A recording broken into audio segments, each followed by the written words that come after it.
Hello and welcome to the My School channel. My name is Angela, and in this video we're going to continue the government topic by topic video lesson. We started with the topic Introduction to Government, where we're discussing the basic concepts in government. We're going to continue with that by moving on to political socialization, political participation and political culture. Please stay with us, don't go anywhere, we'll be right back.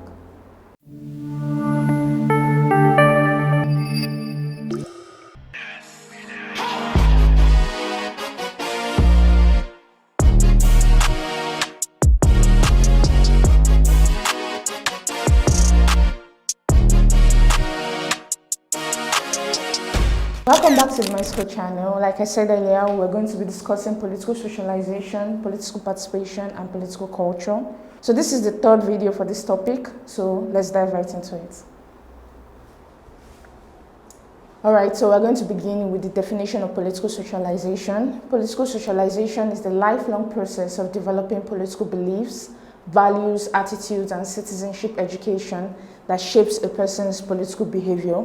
It's basically how you learn to adapt into the society that you were born in, but this time around you're focusing on the political behavior of the people around you. You learn from those around you how to act in a society where they adopt different political ideologies, various political systems. So you learn which of these systems or which of this ideology that appeal to you, and then you find a way to express your opinion and your values based on that. So that's what political socialization is all about. So let's move on to the next slide. All right, so political socialization starts in childhood and extends into adulthood. Right from when you are born, you learn various ways of interacting with other people from your family. And then when you move on into the society, you learn from schools, you learn from your peers, and you learn from so many other people in the society how to behave politically in the society. This education continues on to adulthood, right until when you die. So that's what political socialization is all about. It also creates informed and active citizens capable of participating in the democratic process by learning to make political decisions, to advocate for their interests, and to understand government structures. So it's all about learning to make informed decisions as members of the society. You look at how other people behave in the society, what are their values, what are their ideals, and then you learn from that. Then you create your own. And then you learn how to make decisions based on all these things you've learned in the society. So political socialization encompasses understanding one's ability to influence political decisions, attitude towards authority figures, and perception of the democratic system's functionality. So first of all, it teaches you on how to influence political decisions. So when you learn about your ideas, your values, your opinions, you learn how to influence the ideas and opinions of those around you so that you can conform with other people in the society. And then you, along with other people in the society, you learn how to influence political decisions. Also, it encompasses understanding attitude towards authority figure, how you behave when certain laws and regulations are set in your society. It influences how you behave towards them, whether you react positively or negatively towards these laws. Then it also shapes your perception of the democratic system's functionality. From what you learn about other people in society, you have an idea of whether or not the democratic system in your society is working. If it is working, you move along with it. If it's not, you do something about it. So that is political socialization. So now let's move on to the next slide, where we're going to be discussing the agents of political socialization. When we're talking about the agents of political socialization, we're talking about those things that help to influence you to develop your ideas and values in society. So the first and foremost agent of political socialization is the family. You first of all learn about politics from your family. When you are born, your father, your mother, they teach you about how to act towards various political decisions made in the society. You listen to them and listen to what they have to say. That's what you learn first of all. So children learn about politics through discussion, observations, and experiences within the family unit. Family members, especially parents, pass on their political values and attitude to their children. And then when you grow up too, you pass it to your children as well. So this is the first agent of political socialization. Another agent of political socialization is schools. So when you go out into the school and then you learn subjects such as civics and government in classes, as well as some other aspects of the curriculum, All of these things, they contribute to how you understand political systems, history, and civic responsibilities. So when you listen to your teachers in school, they also shape, what they teach you also shape how you act in the society, what values you adopt in the society. So another agent of political socialization is peer groups. So you also learn from your friends as well how to behave in society. Individuals often share and discuss political ideas with their peers and can influence each other's perspectives and beliefs. So when you're talking to your friends, you're learning a lot about how to act in the society, those values that you want to adopt, and how to express these values with your friends and other members of society. Another agent of political socialization is the mass media.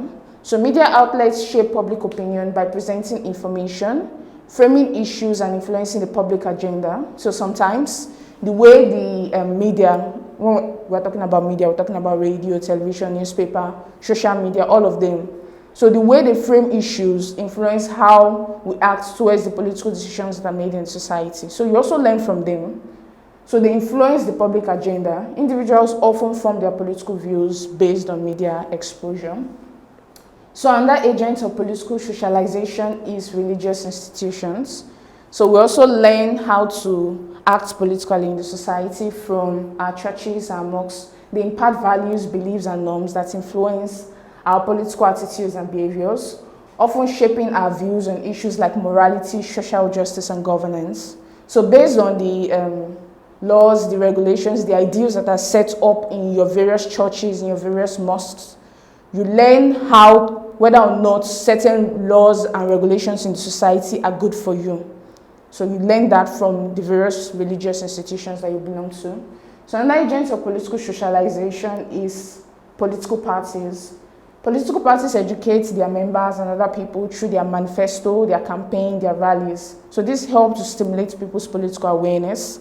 So when you listen to the political manifestos of people who are contesting for public offices, you learn more about them and learn whether or not these manifestos appeal to you, appeal to your values, your ideas, your opinions, your interests.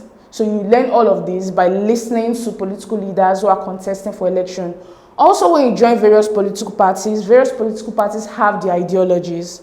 And when you join them, you decide whether or not these ideologies appeal to you, and then you make decisions based on that.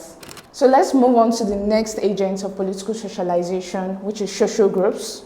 So involvement in community activities and interaction with diverse groups may expose individuals to different political perspectives. So when you join different organizations within the society, you also learn from members of these organizations, these social groups, and then all of these things you learn from them influence your political decisions and your values.